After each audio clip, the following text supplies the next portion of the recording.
Welcome back to the channel, everybody. So this is going to be my May TBR. I will be doing my April wrap up here shortly in the next couple of days as well. I've actually added a few books to April. At the end of April, since I did have a couple of days left, actually I ended up reading Deadbeat, which was book 7 of Dresden Files. Book 7 of the Dresden Files, and I will be actually also adding in Proven Guilty, so that'll be part of that wrap up too. So May is going to be a very exciting buddy read along kind of month, lots of sci-fi. So let's get into what I plan on reading in the month of May. So starting off with Aleister Reynolds, Revelation Space, that guy right there. So this is, again, the read-along with Media Death Cult's channel. He's doing an entire Aleister Reynolds read-along every single month, reading one of the books. I'm at least going to start with book 1. If I like it, I will continue on and get...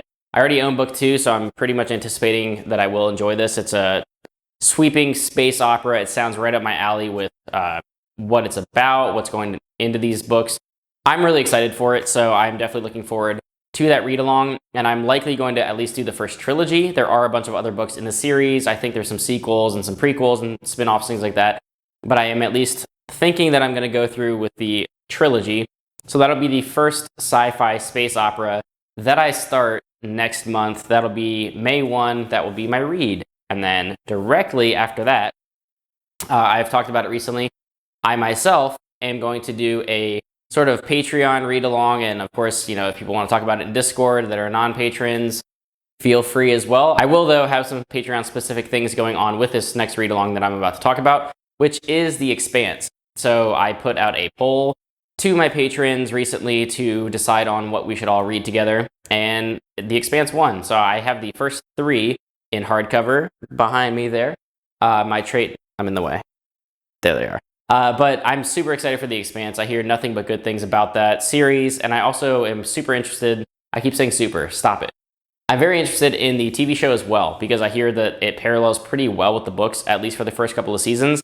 So I'm definitely interested in maybe combining that in some sort of overall discussion of The Expanse. We'll see where that goes. But again, this is another big, epic space opera sci-fi series. I think there's 8 books right now, 9 books, something like that. I have the first 3 in hardcover, and if I enjoy it enough, I will continue buying them in hardcover because they're not that much more than the trade paperbacks, and they look awesome on the shelves. So I am really, really looking forward to this. This is from James S.A. Corey, which of course is Daniel Abraham and Ty Frank. I'm really looking forward to this, and that's 2 awesome space operas that I will be reading over the next couple of months on the channel. Really, really looking forward to that. And then I'm going to add another one in June, so stay tuned for that. Next up, though, is, bam, Royal Assassin, book 2 of the Farseer Trilogy by Robin Hobb. My Assassin's Apprentice review is coming. That'll be up either Saturday or next week. I really loved it this time around. I have nothing but appreciation for Robin Hobb's writing style. Her character work is fantastic. Her sort of dreariness that she can display to the reader with just the world and the surroundings of Fitz just being such a tragic character at times. This is a pure character study, at least from book 1.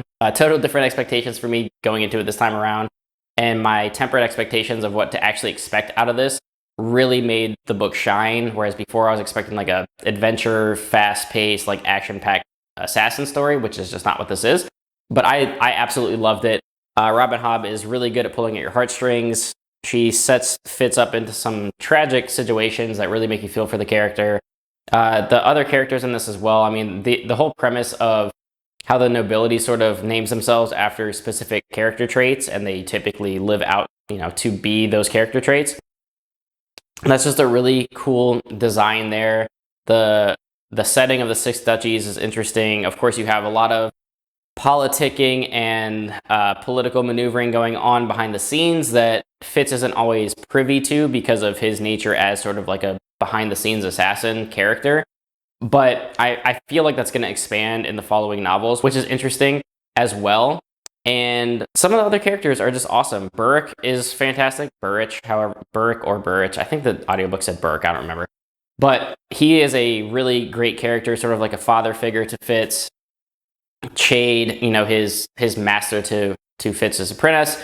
He was a sort of mysterious and interesting character as well, and you get a general feel of, you know, what to expect out of these novels. And of course, the Fool is an excellent character. I can't wait to see what happens with him, because I'm pretty sure he sticks around for a lot of the series. I think there's a whole trilogy of Fitz and the Fool, so I mean he's going to be around for a while, and I believe this is where Brandon Sanderson got his inspiration for Hoyd. I mean, good on Rob and Hobb for creating such an interesting character, but I'm definitely looking forward to Royal Assassin, seeing this story grow, seeing Fitz grow, because, you know, he's retelling his life from the age of 6 on, so I forget how old he is at the end of Farseer. He's like 13, 14, 15, something like that. I'm just definitely on board for this series. I hear Royal Assassin is fantastic, so I cannot wait to get to it. That will be my first fantasy read of next month. The last book that I have displayed here is Winter's Heart, book 9 of the Wheel of Time. Book 9 of the Wheel of Time. So Winter's Heart, I hear, is a blast. All good things. Next book. Just kidding. So Winter's Heart, I believe, is part of the slog, as a lot of people say it is.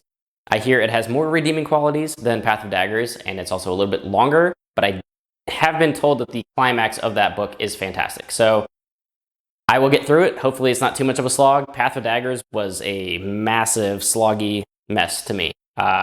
Hopefully Winter's Heart is better, because I do still really like the series overall. I mean, a couple of the books, yeah, they're going to be stinkers, I guess, but I like the Crown of Swords, didn't like Path of Daggers. Hopefully Winter's Heart is fine, other than the fact that they all look like hobbits on the cover. I like the Wheel of Time. I've loved a lot of the Wheel of Time, but I've also hated some of the Wheel of Time. So we'll see where I land after this book. There's only one more slog book to go after that, which is Crossroads of Twilight. And then I get into the straight fire of 11 to 14, and I'll read New Spring at some point. But those are the main 4 that I have scheduled. So what I'm trying to do right now is keep myself to 4 books a month. And then as I have time, I fill in more. I finished early in April, so I read Deadbeat. And I still have 3 days left in April as of recording this, so I'm going to get through Proven Guilty, most likely as well. So most likely for May, and I think this won't be an issue, is I'm going to go straight to White Knight as my 5th book of the month. And if I still have time after that, I'm going to fit in a Discworld book or one of the self-pub books that I have that I need to read, because I need to start reading those. I've been meaning to read them for a while, so whether that be The Dark That Dwells or Magic Fix or whichever one I get to, I'm going to start incorporating those into my TBRs as well. But that is everything right now that I have planned. Hoping to continue these read-alongs and buddy reads and stuff. That's honestly what this is all about. That's the most fun that I've had on BookTube, is just interacting with everybody and reading all these different books and talking about them. So definitely looking forward to that. May is going to be a lot of fun, and June I'm also looking forward to. So stay tuned for everything that I'm going to have in the month of June. And I have a couple of reviews coming up. I'm pointing over here where no one can see because it's a secret. Deadbeat, The Blackest Heart, which is, oh my god, great fantasy book. And Assassin's Apprentice. Those reviews coming soon, likely to all be next week. So look forward to that. But that's going to do it for my May TBR, guys. That's everything that I have planned right now. So like and subscribe. As always, do hit up Patreon if you want to support the channel financially. And what I do here, that is always optional, but always greatly appreciated. Definitely jump in Discord, though, or leave me a comment down below. Let me know your thoughts on anything that you see that you may be interested in that I'm planning on reading in the month of May. If you have any negatives, positives about anything that I talked about, let me know. Until next time, guys, keep reading.